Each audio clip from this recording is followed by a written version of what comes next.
Bonsoir à chacun et à tous. L'actualité ce soir sur Canal 3 Bénin est faite de la clôture de l'atelier de sensibilisation et de vulgarisation de la Cour de justice de l'UEMOA au profit des juristes. Les participants repartent après 4 jours d'intenses travaux, aguerris sur les compétences matérielles de cette cour communautaire, sa procédure et différentes autres règles de droit communautaire dans l'espace. Les travaux de Cotonou ont porté aussi sur le cadre institutionnel de l'UEMOA. À suivre aussi la réélection de Euraste Agossou à la tête du syndicat des travailleurs de la Bank of Africa Bénin. Au 6e congrès électif hier, il a été investi pour un 3e mandat avec un nouveau bureau directeur à ses côtés. C'est une nouvelle marche pour la pérennisation des acquis et plusieurs autres victoires au profit du personnel de l'institution bancaire, promet l'équipe pour les 3 années à venir. Et puis cap de fin également au congrès EC régional de l'aventure de l'âme 2023. Les équistes et autres participants venus des horizons divers à cette rencontre du Palais de la Gratitude à Abomey-Calavi retournent impactés après les 3 jours de ce grand rendez-vous de leur communauté. Les leçons de la vie, c'est le thème qui a conduit ces moments de communion et de partage. La clôture a eu lieu ce matin. L'atelier de sensibilisation organisé par la Cour de justice de l'UEMOA à Cotonou sur la formation des acteurs judiciaires se referme. Les acteurs du monde de la justice des pays de l'espace UEMOA ont été formés sur les compétences de la juridiction communautaire et la procédure devant l'office de son juge. Les participants venus des 8 États ayant partagé le CFA y ont également été aguerris sur le cadre institutionnel et juridique de l'organisation. Compte rendu de la cérémonie de clôture, Florence Boussa. Pendant 4 jours, ces acteurs du droit venus de différents pays de l'espace UEMOA se sont réunis à Cotonou. Objectif de ce séminaire de sensibilisation est de permettre, entre autres aux participants, de se familiariser davantage avec le droit communautaire UEMOA et ses modalités de mise en œuvre. Au terme des travaux, les attentes sont comblées. Nous avons eu droit à des communications très enrichissantes portant sur le cadre institutionnel et juridique de l'UEMOA, sur la Cour de justice de l'UEMOA, compétences et procédures applicables, ainsi que sur le droit communautaire et le renvoi préjudiciel. Je suis convaincu que vous êtes désormais mieux outillés sur les problématiques. Le représentant du garde des Sceaux béninois, parrain de ce séminaire, est satisfait de la qualité des échanges l'ayant marqué. Pour lui, les recommandations faites à l'issue des travaux sont assez pertinentes. Je note visiblement que les participants se sont appropriés le droit communautaire UEMOA et surtout sa procédure, la procédure de la Haute Cour de justice, et ils sont prêts à assurer l'interaction entre cette cour et les juridictions du fond des États membres. Les travaux de ce séminaire national de formation et de vulgarisation du droit communautaire ont pris fin par une cérémonie de remise d'attestation aux participants. Des centaines de jeunes sont régulièrement épinglés et envoyés en prison pour cyber-escroquerie depuis quelques mois au Bénin. Et c'est pour mieux comprendre cette politique du gouvernement en matière de lutte contre la cybercriminalité que le Parlement lui a adressé des questions orales, interrogations auxquelles l'exécutif a répondu cette semaine. On va suivre les explications de la ministre du Numérique et de la Digitalisation, Aurélie Adamsoulé-Zoumarou, sur la question. L'OCRC, en collaboration avec la CIN et la CRIET, traque également les cybercriminels. Donc, il y a une opération de tracking des cybercriminels menée par l'OCRC en relation avec ces 2 entités. Et ces actions concertées des unités opérationnelles ont permis d'interpeller au Bénin, presque à la date d'avril 2023, presque 5 000 personnes, 5 000 cas, dont une grande partie se sont avérées et qui ont abouti donc aux actions idoines pour leur prise en charge par la justice. En termes de préjudice, ça représente quand même des montants conséquents qui ne sont pas négligeables, surtout quand on sait que dans la plupart du temps dans notre pays, les préjudices sont quand même, viennent pour la plupart de la cyber-escroquerie. On a l'impression, ou on a cette idée reçue dans le public, que les cybercriminels sont des personnes qui sont des geeks, c'est-à-dire qui maîtrisent l'outil informatique, qui sont donc des cerveaux ou des intelligences qui peuvent être utilisées plutôt donc que de les arrêter et de les incarcérer. Mais en pratique, c'est une idée reçue qui s'avère fausse, parce que la plupart du temps, on constate que ce sont des individus, des réseaux organisés, des personnes qui, en fait, ne sont que des personnes qui avaient l'habitude ou qui ont pris l'habitude de commettre des délits. C'est juste qu'ils utilisent cette fois-ci des outils numériques. On a des personnes qui ne peuvent même pas taper sur un clavier, des fois, qui ne sont pas aguerries à l'outil informatique nécessairement. Donc, ce ne sont pas vraiment des personnes qu'on peut voir comme des cerveaux informatiques, comme souvent on le croit. Donc, ces cyber-escroqueries sont à différencier des grandes activités cybercriminelles qu'on voit de façon intercontinentale, avec des vols de données massives, par exemple, comme on peut le lire des fois dans l'actualité, où des données bancaires dans des grandes banques peuvent être dérobées par des réseaux, cette fois-ci intergouvernementaux. Et là, effectivement, on est dans un tout autre domaine. Ce sont des hackers qui ont justement des connaissances plus pointues. Donc la majeure partie des cas que nous rencontrons dans le pays sont des cas de cyber-escroquerie pure et simple, et donc ne sont pas à confondre avec ces grandes activités cybercriminelles intercontinentales dont je viens de parler.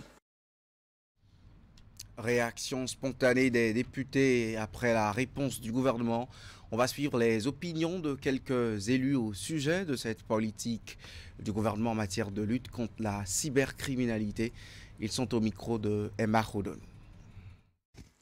Je voudrais ici, puisque nous disons que nous représentons le peuple, nous sommes là pour le peuple, nous sommes la représentation nationale. Je voudrais un peu que les leaders politiques, les partis politiques, nous, ici, la représentation nationale, que nous sachions jouer le rôle qui est le nôtre.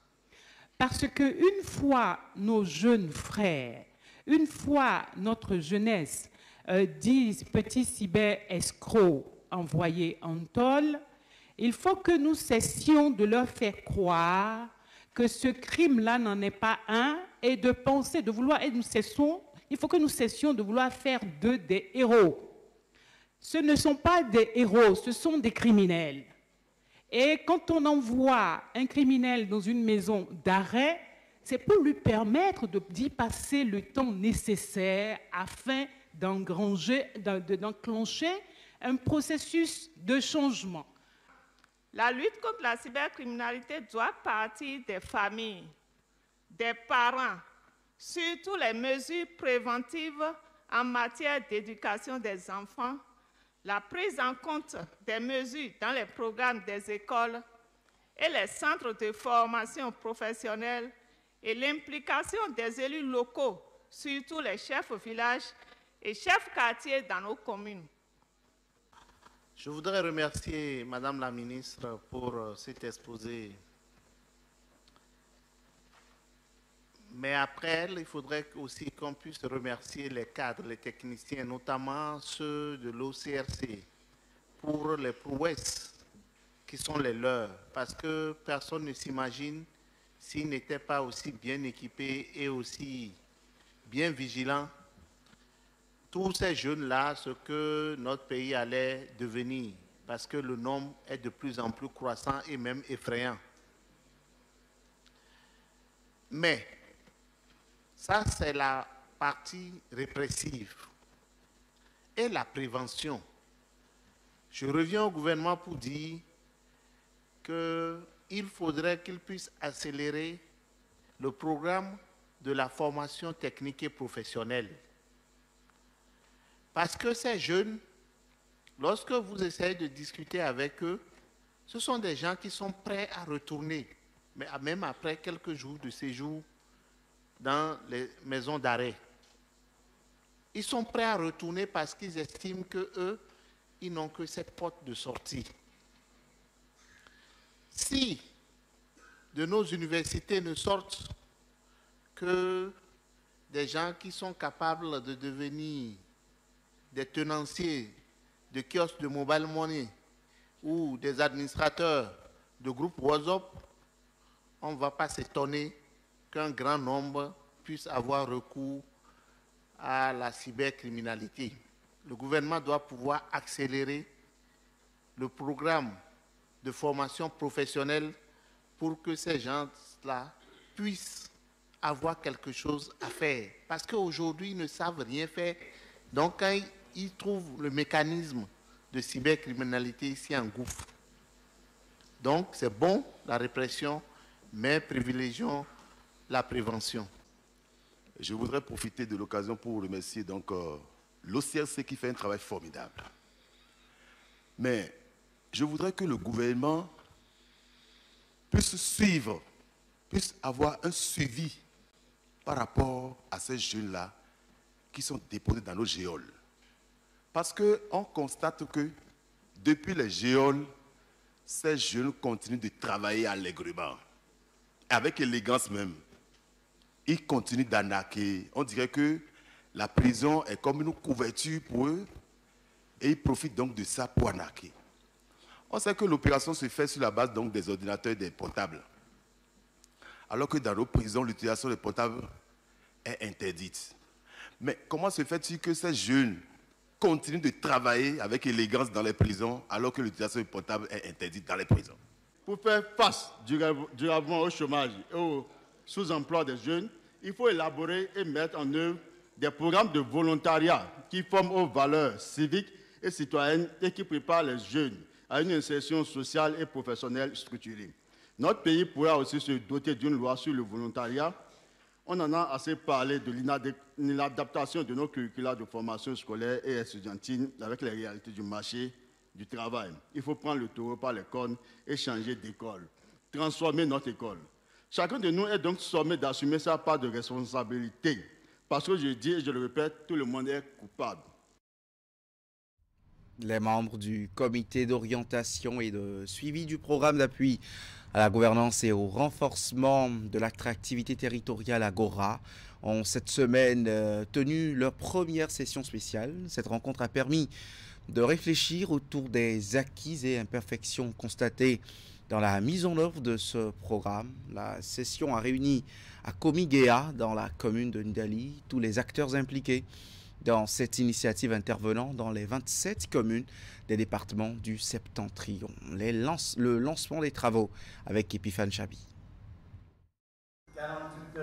Cette première session spéciale des membres du comité d'orientation et de suivi du programme d'appui à la gouvernance locale et au renforcement de l'attractivité territoriale Agora a pour but de réfléchir autour des acquis et difficultés des acteurs chargés de la mise en œuvre de cette initiative. Opérationnelle depuis juin 2022, grâce à l'appui financier et technique de la coopération suisse au Bénin, le programme Agora vise à assurer le développement durable dans un environnement sécurisé afin de faire des territoires des espaces intégrés de développement au profit des jeunes, des femmes, des hommes et des enfants des 27 communes des 4 départements du Septentrion. Les résultats sont satisfaisants de notre point de vue, même si on a encore certaines insuffisances qu'il faudra améliorer. Au regard des changements attendus et des indicateurs de mesure des effets du programme, des défis importants restent à relever pour l'atteinte des objectifs. Vous pouvez être rassurés que notre équipe opérationnelle et nous-mêmes en appui interne sommes à pied d'œuvre pour relever ces défis. Il s'agira de faire des préconisations pour améliorer les faiblesses constatées lors des missions de suivi. Néanmoins, je voudrais discerner un satisfecit au ministère de la décentralisation et particulièrement au DEPAF pour la mise à disposition des préfectures de moyens matériels roulants, des voitures, pour assumer pleinement leurs fonctions. Ce cadre est donc l'occasion propice pour les acteurs du programme Agora de faire un point à mi-parcours de leurs différentes initiatives dans ces communes d'intervention. Cette rencontre de COS Agora fait suite à la session spéciale des membres du comité interdépartemental qui s'est axée sur les orientations générales du programme et les activités à mener au profit des bénéficiaires. Les acteurs réunis dans cette salle auront donc à définir les bases d'une bonne conduite du programme Agora. Vous convenez avec moi que nous avons une lourde et longue responsabilité d'assurer la réussite du programme à travers des actions porteuses d'effets pour le bien-être de nos populations. Mesdames et messieurs, j'ai la ferme conviction que tous ensemble, nous ne ménagerons aucun effort pour l'atteinte réelle de ces objectifs. Le programme Agora est financé par la coopération suisse au Bénin et intervient dans les 27 communes des 4 départements du Nord Bénin. Cette session spéciale va permettre de renforcer les interventions du programme dans ces différentes communes. D'un programme à un projet, le projet USAID MuniWash et la mairie de Cotonou ont commémoré en différé la journée mondiale des toilettes hier. La 23e édition, célébrée depuis le 19 novembre dernier, a été rattrapée et marquée par une communication sur le thème de l'année intitulé « Accélérer le changement ». C'était à l'hôtel de ville de Cotonou avec une autre communication sur la loi sur l'hygiène et l'environnement avec l'appui financier de l'organisation non gouvernementale ABMS-PSI. Ouliat Sanoussi pour les précisions. La mairie de Cotonou accueille la 23e édition de la Journée mondiale des toilettes. Cette journée célébrée chaque 19 novembre depuis 2001 a pour objectif de sensibiliser le public sur le rôle essentiel des toilettes dans la protection de l'environnement et de la santé publique. L'événement organisé par le projet USAID MuniWash en collaboration avec la municipalité est financé par l'ONG ABMS-PSI, Association béninoise pour le marketing social et la communication pour la santé. Cette journée de célébration est par conséquent un moment de partage, d'information sur les pratiques nouvelles dans le sous-secteur de l'hygiène et de l'assainissement. Elle ouvre en outre une lucarne en termes de sensibilisation au changement de comportement destinée à intégrer et surtout à renforcer l'utilisation des produits d'assainissement dans les mœurs et les habitudes des Béninois. C'est pourquoi nous avons la présence des acteurs clés et indispensables que sont les prestataires du secteur privé qui fournissent des produits et services de base pour rompre avec la défécation à l'air libre. La question de l'hygiène et de l'assainissement à l'échelle internationale demeure préoccupante avec des milliers de personnes qui pratiquent la défécation à l'air libre, faute d'infrastructures d'assainissement de base. Les chiffres officiels de l'OMS et l'UNICEF font état de 3,5 milliards de personnes vivant sans toilettes adaptées. Au Bénin, selon le Joint Monitoring Programme 2022, 49% de la population continue de déféquer à l'air libre. La commune de Cotonou se réjouit de faire partie des bénéficiaires de ce projet qui, à cette date, nous a permis de disposer d'un plan de renforcement institutionnel dont la mise en œuvre améliorera de façon significative la qualité des services rendus à la population en matière d'eau, hygiène et d'assainissement. La problématique est d'enjeu car elle impacte la santé et requiert un regard singulier pour le développement durable et harmonieux de nos cités.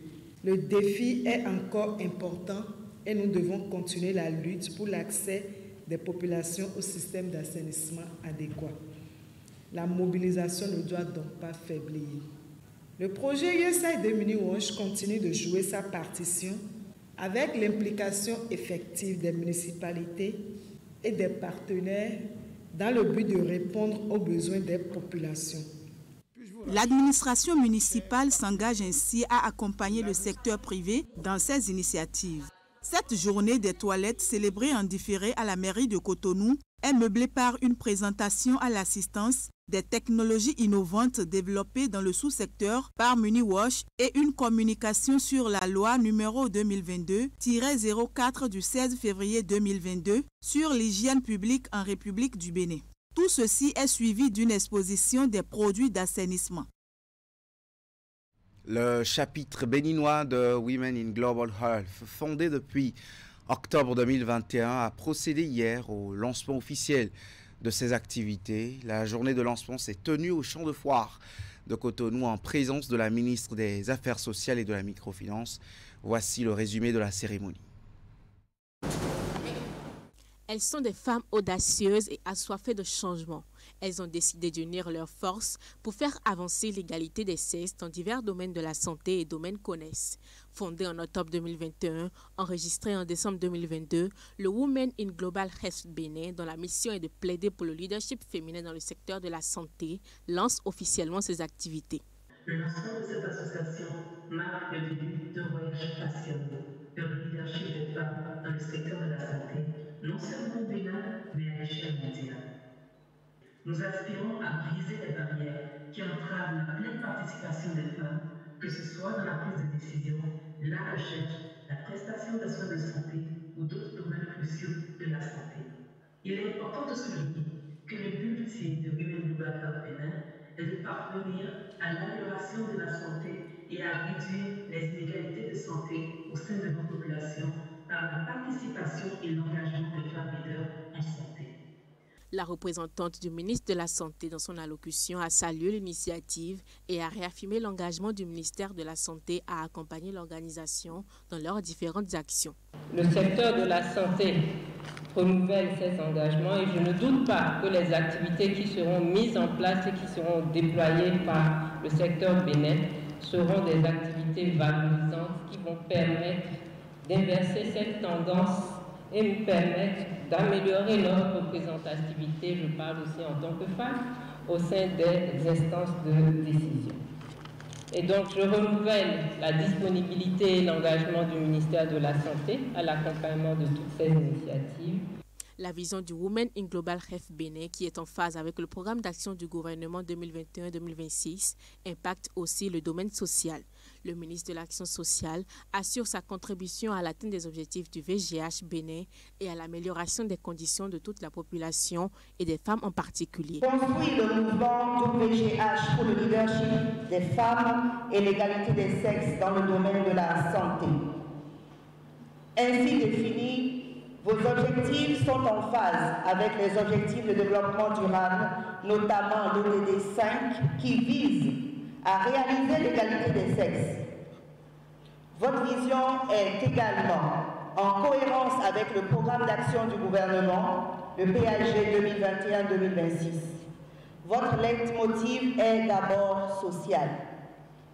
De ce fait, je salue votre engagement et vous assure que le ministère des Affaires sociales reste disponible pour vous accompagner dans l'atteinte de vos objectifs.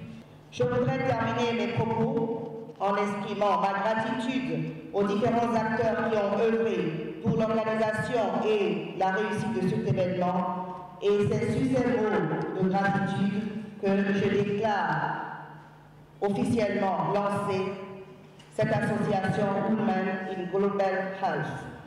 Plusieurs points ont marqué cette journée de lancement. Ce sont entre autres la présentation du VGH chapitre Bénin, la présentation du rapport d'études sur le leadership féminin dans le domaine de la santé au Bénin, la présentation des grandes lignes du plan d'action 2024 de Women in Global Health Bénin.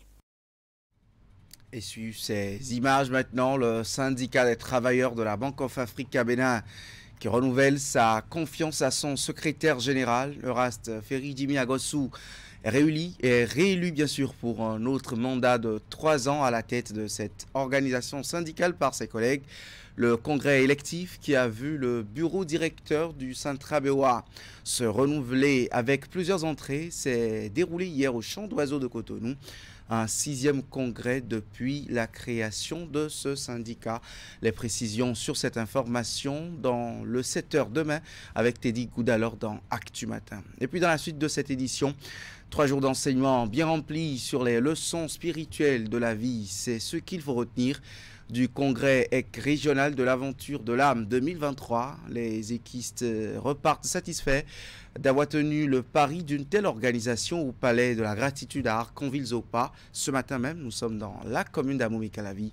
Les précisions de Assion Moncagnisation. Ekankar, la voie de la liberté spirituelle, a terminé le dimanche 26 novembre son grand rassemblement dénommé Congrès EC régional de l'aventure de l'âme 2023. Au cours des 3 jours de congrès, le you est chanté, des tables rondes, des causeries ont été organisées, des arts créatifs n'ont pas manqué au programme autour du thème « Les leçons spirituelles de la vie ». Une satisfaction pour Ekankar Béné qu'a exprimé le directeur du congrès EC régional de l'aventure de l'âme 2023, Emmanuel Joseph Akbouna. Je témoigne ma profonde gratitude au Mahanta et Maître EC vivant pour nous avoir permis de vivre cet intense moment de communion et de partage. Mes sincères et inestimables reconnaissances à la conférencière principale, représentante du Mahanta et Maître EC vivant, Sabira Akplogan Ezi. Ma profonde déférence au Reza du Bénin, Jean Kokou Tossa, et au président exécutif pour leurs précieuses contributions et leur soutien de tous les instants à l'atteinte des objectifs fixés pour ce congrès. Les amoureux de Dieu sont venus de plusieurs pays, États-Unis, Congo-Brazzaville, Gabon, Tchad, Côte d'Ivoire, Togo, Nigeria. Une importante participation qui rehausse la tenue du congrès au Palais de la Gratitude à Arconville-Zopa, dans la commune d'Abomey-Calavi. Ce congrès EC régional de l'aventure de l'âme 2023, organisé par Ekankar Bénin, a enregistré 4028 participants contre 3500 attendus. Nous avons reçu au cours de ce congrès 708 visiteurs. Plein de témoignages ont été faits sur les expériences personnelles avec le Mahanta Maître EC vivant. Et puis, les participants qui ont exprimé leur satisfaction d'avoir pris part à ce congrès. Le message principal vient du thème du congrès, les leçons spirituelles de la vie. Vous devez suivre une conduite spirituelle pour être en mesure de résoudre vos problèmes. Donc, en clair, vous devez savoir qui vous êtes en tant que fils de Dieu. Et le Mahanta est le guide spirituel de toutes les âmes qui veulent retourner vers Dieu. Je suis trop content d'avoir l'espoir pour prochainement à participer. J'ai retiré beaucoup d'amour, beaucoup de connaissances et la paix.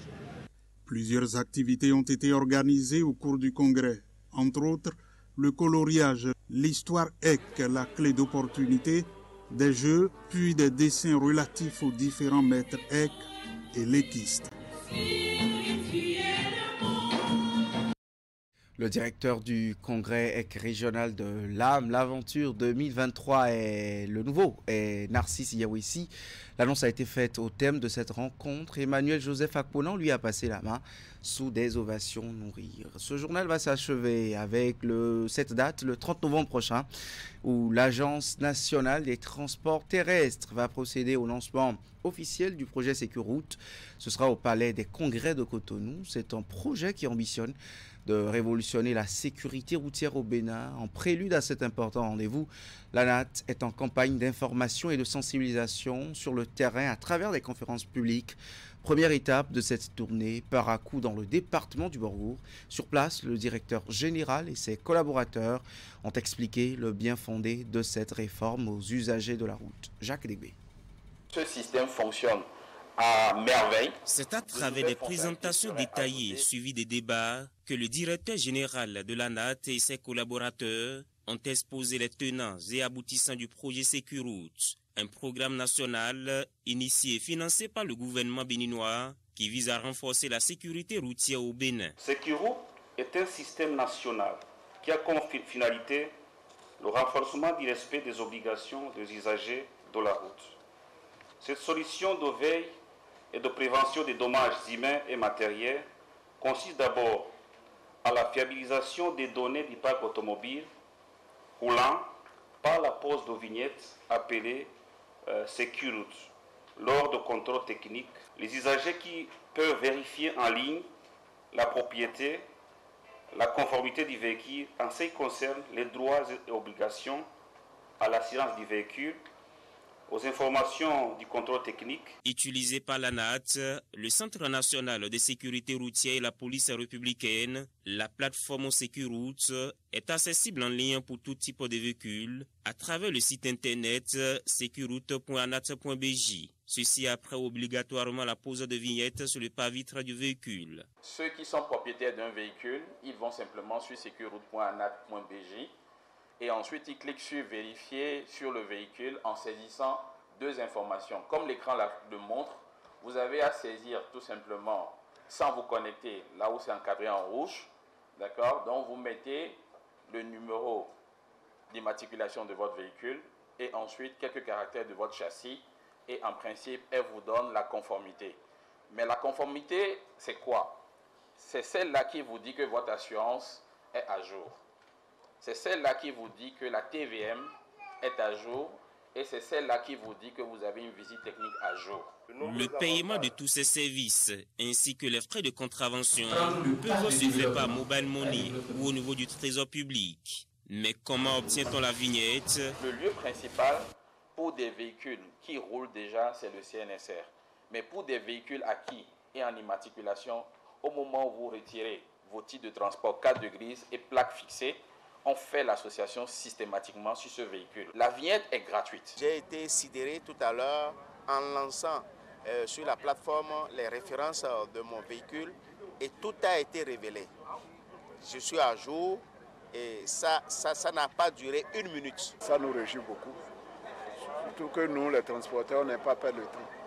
Et la vignette va nous permettre de gagner beaucoup de temps. Après l'étape de Parakou, l'équipe de l'ANAT sera à Boycon lundi pour le même exercice avant le lancement officiel du projet le 30 novembre au Palais des Congrès à Cotonou.